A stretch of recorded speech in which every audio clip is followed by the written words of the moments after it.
نبی کریم صلی اللہ علیہ وسلم پر وحی کا شروعاتی دور اچھے سچے اور پاکیزہ خوابوں سے شروع ہوا۔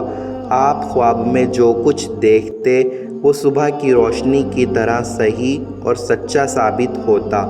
پھر قدرت کی طرف سے آپ صلی اللہ علیہ وسلم تنہائی پسند ہو گئے اور آپ نے غار حرا میں تنہائی اختیار فرمائی اور کئی دن اور رات وہاں مسلسل عبادت اور یاد الہی و ذکر و فکر میں مشغول رہتے۔ جب تک گھر آنے کو دل نہ چاہتا کھانے پینے کا سامان ساتھ لیے ہوئے وہاں رہتے۔ کھانے پینے کا سامان ختم ہونے پر ہی اہلیہ محترمہ خدیجہ رضی اللہ عنہا کے پاس تشریف لاتے اور کچھ کھانے پینے کا سامان ساتھ لے کر پھر وہاں جا کر تنہائی میں چلے جاتے۔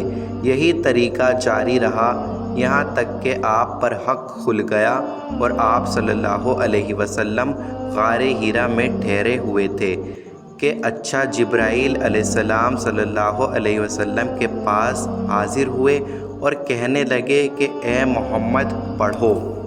آپ فرماتے ہیں کہ میں نے کہا کہ میں پڑھنا نہیں جانتا۔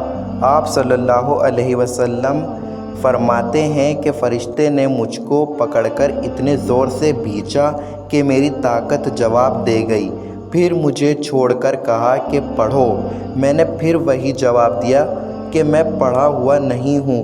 اس فرشتے نے مجھ کو بہت ہی زور سے بھینچا کہ مجھ کو سخت تکلیف محسوس ہوئی۔ پھر اس نے کہا کہ پڑھ۔ میں نے کہا کہ میں پڑھا ہوا نہیں ہوں۔ فرشتے نے تیسری بار مجھ کو پکڑا اور تیسری مرتبہ پھر مجھ کو بھینچا۔ پھر مجھے چھوڑ دیا اور کہنے لگا کہ پڑھو اپنے رب کے نام کی مدد سے جس نے پیدا کیا اور انسان کو خون کی پھٹکی سے بنایا۔ پڑھو اور آپ کا رب بہت ہی مہربانیاں کرنے والا ہے۔ تو یہی آیت آپ صلی اللہ علیہ وسلم جبرائیل علیہ السلام سے سن کر اس حال میں غار حرا سے واپس ہوئے کہ آپ صلی اللہ علیہ وسلم کا دل اس انوکھے واقعے سے کانپ رہا تھا۔ آپ حضرت خدیجہ رضی اللہ عنہا کے یہاں تشریف لائے اور فرمایا کہ مجھے کمبل اوڑھا دو، مجھے کمبل اوڑھا دو۔ لوگوں نے آپ کو کمبل اوڑھا دیا۔ جب صلی اللہ علیہ وسلم کا ڈر جاتا رہا تو آپ نے اپنی بیوی محترمہ خدیجہ رضی اللہ عنہا کو تفصیل کے ساتھ یہ واقعہ سنایا اور فرمانے لگے کہ مجھ کو اب اپنی جان کا خوف ہو گیا ہے۔ آپ کی اہلیہ محترمہ خدیجہ رضی اللہ عنہا نے آپ کی ڈھارس بندھائی اور کہا کہ آپ کا خیال صحیح نہیں ہے، اللہ کی قسم آپ کو اللہ کبھی رسوا نہیں کرے گا۔ آپ تو بہترین اخلاق کے مالک ہیں، آپ تو کنبہ پرور ہیں، بے کسوں کا بوجھ اپنے سر پر رکھ لیتے ہیں، مفلسوں کے لیے آپ کماتے ہیں، مہمان نوازی میں آپ بے مثال ہیں اور مشکل وقت میں آپ حق بات کا ساتھ دیتے ہیں۔ ایسی خوبیوں والا انسان یوں بے وقت ذلت کی رسوائی کی موت نہیں پا سکتا۔ پھر مزید تسلی کے لیے خدیجہ رضی اللہ عنہا صلی اللہ علیہ وسلم کو ورقہ بن نوفل کے پاس لے گئیں جو ان کے چچا زاد بھائی تھے اور زمانہ جاہلیت میں نصرانی مذہب اختیار کر چکے تھے اور عبرانی زبان کے خاطب تھے۔